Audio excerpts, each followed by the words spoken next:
Hey everyone, and welcome.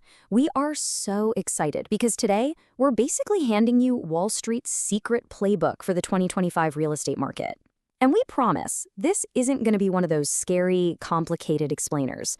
Nope, we're going to turn this whole complex world into a beautiful, cozy garden that you can totally understand and, even enjoy tending to. Okay, so let's just get real for a second. The headlines about the property market are a lot, right? It feels like they're designed to be confusing. One day it's crashing, the next it's booming. It is so easy to feel like you're just lost in a deep, dark forest. Oh, absolutely. That feeling of uncertainty is exactly why we wanted to talk about this. But what if that scary forest wasn't so scary after all?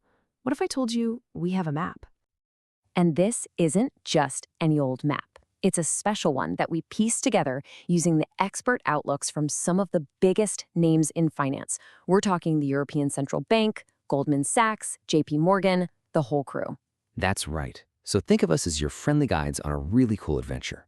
Together, we are going to decode this map and find all the hidden treasures for 2025. You ready? Let's do it. Okay, so let's dive right in.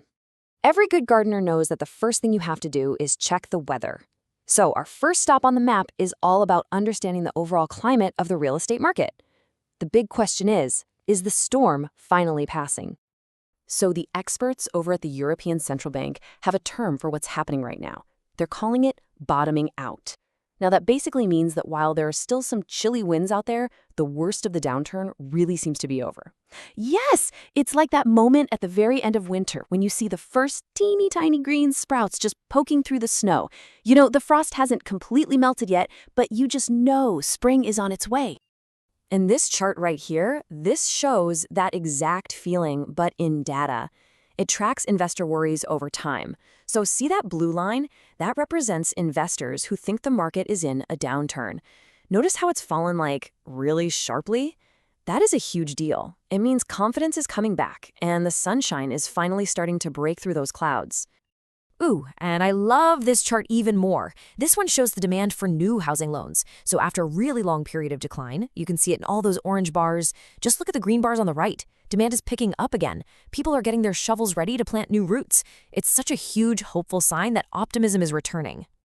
All right, so let's move to our next section because this is where it really starts building. Now that we know the overall weather is improving, our map can help us find the sunniest patches in the garden. The specific areas of real estate that are really set to grow the most. Okay, so here's our handy little almanac. And this is based on insights from places like Franklin Templeton and DWS. First up, they see industrial and logistics as a thriving greenhouse. This is all the warehouses and delivery hubs that power our online shopping. And believe me, that sector is absolutely booming. And then you've got residential properties like apartments, which are seen as cozy cottages. I mean, people always need a place to live, right? So the demand there is super strong and steady, which is really, really comforting. Totally. But, not every plant grows at the same speed. Retail, think shopping centers, is more like a sprouting seedling. It's getting better, but it's still a little delicate. And the office sector, well, it's a bit like a row of quiet towers. A lot of them are still feeling pretty empty after the big shift to remote work. And this chart really shows the main challenge for those quiet towers. It compares vacancy rates, which is basically just the number of empty offices, to the property's value. You see all those dots clustered in the top left? That's telling us that as more offices sit empty, their value tends to fall. And that's the big problem we're seeing in the office sector right now. Okay, so we know where the sunny spots are, but what if you don't want to plant just one type of flower? I mean, what if you want a whole meadow? Well, our map has something really special for that. We call it the REIT seed packet.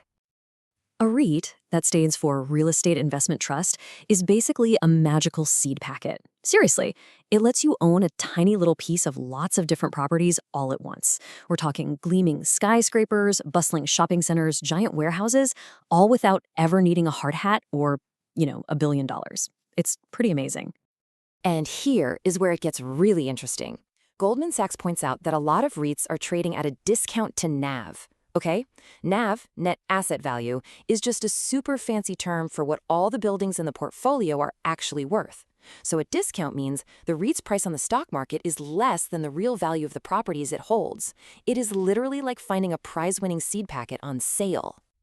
You got it, and that might be why experts like Nuveen have a neutral outlook on them. But listen, neutral does not mean boring. In this case, it means they see REITs as a really reliable vegetable for your garden, like a sturdy carrot. It's not some risky exotic plant that might just wither away, but it's something dependable that can steadily grow. And this approach has some really big strengths. As JP Morgan points out, REITs have diversified funding sources, which makes them super resilient, even when the economy gets a little shaky. They're basically built to withstand a few storms. Plus, it's the easiest way to plant in many parts of the garden all at once, which spreads out your risk. And the best part? Most REITs are actually required to pay out a portion of their rental income to investors. You can just think of it as a steady stream of sunshine for your portfolio. All right, we have explored the weather, we've found the sunny spots, and we've even looked at our special seed packets. So for our final section, let's bring it all together and talk about how you can use this map to start tending your very own financial garden. Okay, step 1. See the big picture. Just remember that the financial weather is improving. It really does look like that long winter is ending. Step 2, know your sunny spots. Focus on those growing sectors like industrial warehouses and residential homes, where there's lots of warmth and energy. Step 3, diversify your seeds. Consider options like REITs to easily spread your investment across many different plots. That's what helps protect your garden. And finally, step 4, be a patient gardener. Real estate is not about getting rich overnight. It's a long-term journey of planting, nurturing, and just watching things grow beautifully over time. We really want to leave you with this thought.